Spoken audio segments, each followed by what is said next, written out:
Hey everyone, welcome back. Hope you're having a fantastic day so far. So we actually have some pretty good news in today's video as it looks like all Social Security beneficiaries, whether you're receiving Social Security Retirement, SSI, or SSDI, will be receiving some type of increase quite soon.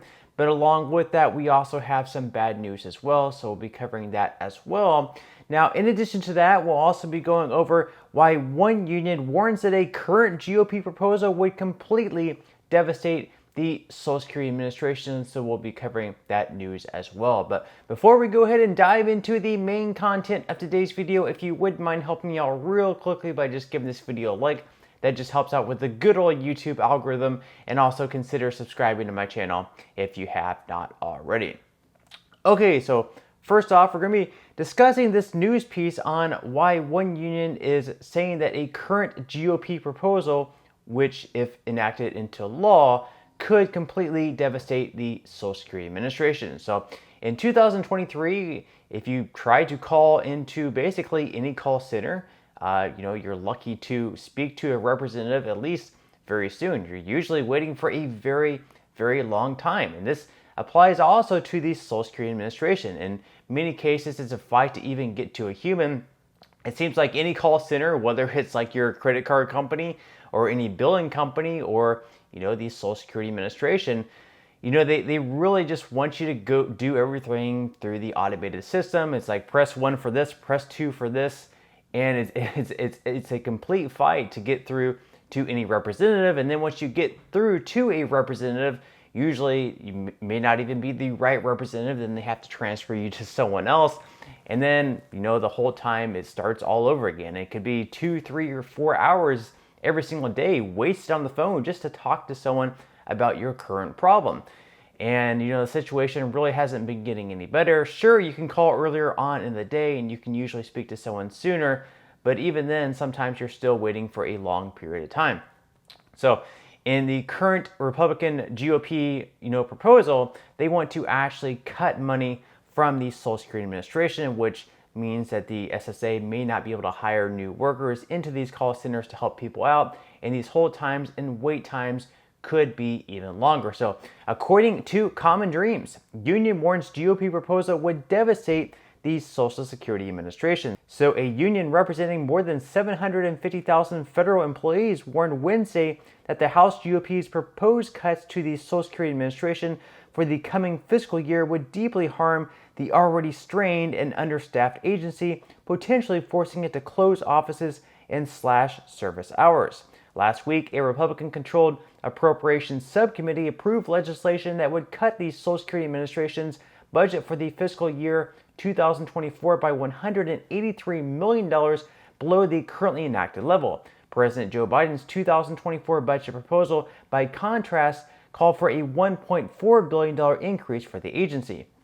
The full House Appropriations Committee still must approve the measure, one of a dozen government funding bills that Congress is looking to pass by September 30th to avert a government shutdown. Tippins noted that seniors and disabled individuals are already facing long lines to get help at field offices, conditions that would only worsen under the GOP proposal. Quote, someone calling SSA's helpline faces an antiquated phone system that frequently drops their calls and where the average wait time is 35 minutes. A worker with disabilities trying to claim their earned disability benefit faces a wait time of over 7 months to get an initial decision and up to 2 years or longer to schedule a disability hearing. More than 10,000 Americans die and another 5,000 Americans are forced to declare bankruptcy every single year while waiting for their disability hearing. More cuts to SSA will result in a rapid increase of wait times, force SSA offices to close in many communities, and reduce service hours to the public, she added, urging lawmakers to reject the funding reduction. So that's pretty much what it comes down to. Republicans are wanting to cut money from the SSA, and if they do so, they may have to close offices, they may have to potentially cut certain employees in these call centers, or at least they may not be able to hire more people. And right now the wait times are extremely long. Republicans, of course, are wanting to do this to cut down on the amount of debt that we have. It's over $30 trillion right now. They want to cut this down because at the rate that we're going to be reaching 40, 50, 60 trillion dollars.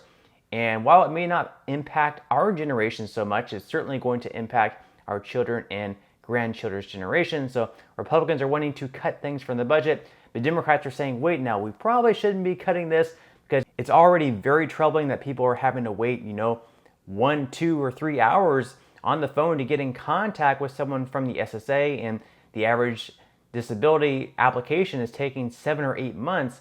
If these cuts happen, this thing could get even worse. So they're really fighting. They don't want these cuts to take place, but we'll just have to wait and see. But as far as the good news goes, for all Social Security beneficiaries, whether you're receiving retirement benefits, SSI or SSDI, or anything else, it looks like there is going to be an increase in benefits very, very soon.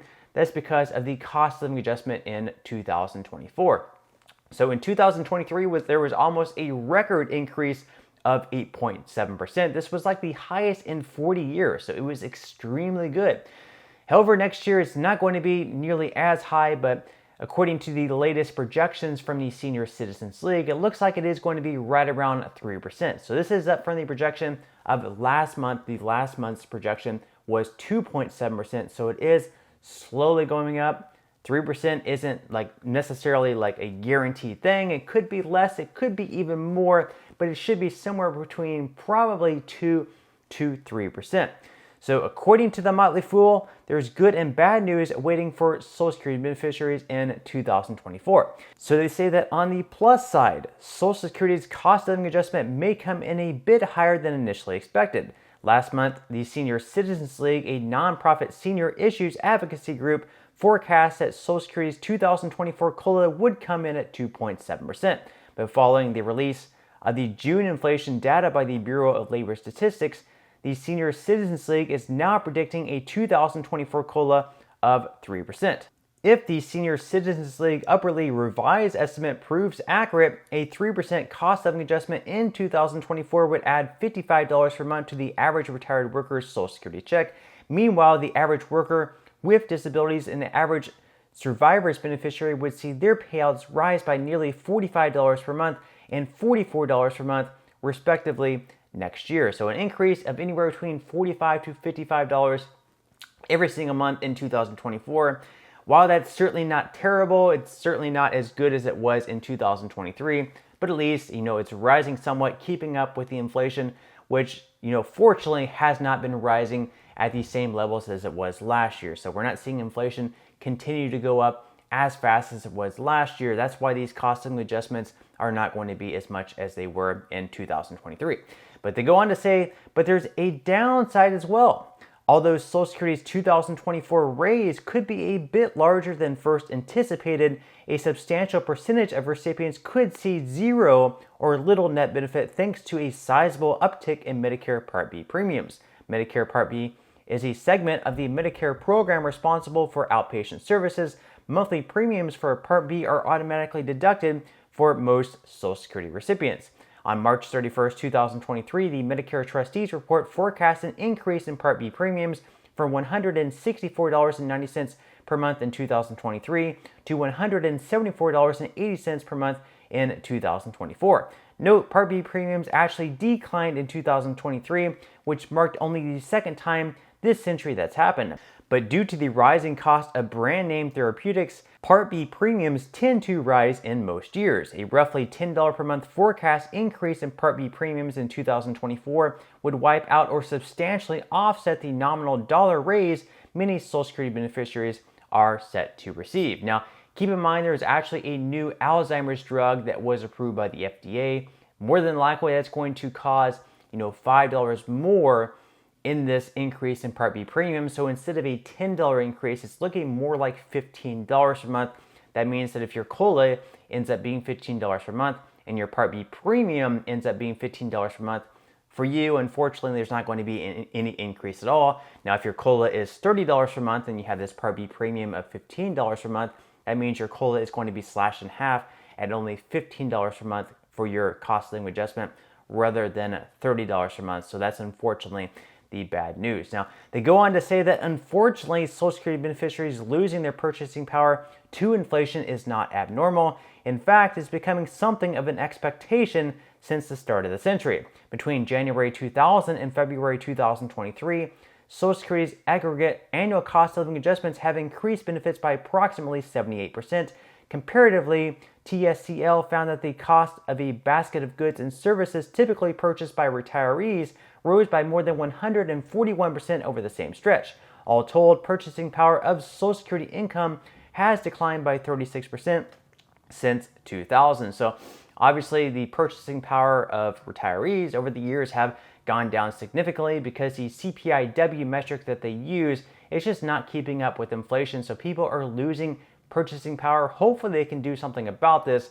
But all told, it looks like we are going to know the official cost of living adjustment for 2024 on October 12th of this year. Next month is really going to be the most important date because coming up on August 10th, we're going to know the first month of the 3 months that we're going to be tracking this data, because for the CPIW, for the cost of living adjustment for next year, they're going to be using the CPIW data for July, August, and September. Now this actually has a 1 month delay, so the July data actually isn't going to be coming out until next month in August. It's going to be August 10th. That's going to be the first month. And then once we have the data from July, August, and September, we're going to be able to compare this data to the July, August, and September data of last year in 2022. And whatever that increase ends up being is going to be the cost of living adjustment or the increase for Social Security beneficiaries. But again, it looks like at this point there is definitely going to be some type of increase. It just depends whether it's going to be 2%, 2.5%, 3%, or perhaps even more than that. But we'll definitely keep you guys updated on that. But that's all the news that we have for today's video. I certainly hope that you enjoyed. If you did, again, I would greatly appreciate if you could give this video a like. Consider subscribing to my channel if you have not already, and I will see you in the next video.